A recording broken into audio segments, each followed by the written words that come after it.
So we diagnose epilepsy by a variety of different methods. The first thing that we start with is a description of the seizure or the event that the patient reports. And it also depends on whether they present for the first time with a seizure in the emergency room, whether they go to the pediatrician's office and then are sent to the neurologist's office.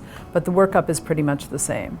It's really important to get all the information, so the family members to come in and whoever witnessed it to get a really good description of what they saw, and then ask the patient what did they feel before the episode happened, what do they remember, and then get a description from everybody of what happened during that time of the seizure. So we like to know what happened first. Did the head turn? Did the eyes turn? Were they confused? Did one arm go up and twitch first? Did one leg go up? Or was it just a staring spell with maybe a little bit of eye deviation? Making the diagnosis of epilepsy is like playing detective. Right, so you really have to find it. Those are all clues that lead us to decide whether it's a focal epilepsy or whether it's generalized. We also ask things like how long did it last, and nobody can ever answer that question because it's so upsetting to watch somebody have a big generalized tonic-clonic seizure that nobody really knows exactly how long it lasts. And what's confusing, though, is that sometimes the beginning of the seizure, whether the patient's confused, lethargic, they might not realize that that's part of the seizure.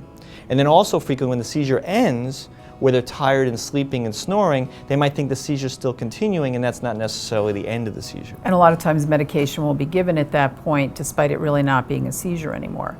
So what we do then, the tests that are done, the first and most important test in diagnosing epilepsy is the EEG, which entails putting little electrodes on their head and looking at the electricity in their brain. Doing a picture of the brain and MRI is also very important. So those are the two basic tests that we do in making the diagnosis, as well as listening to the history.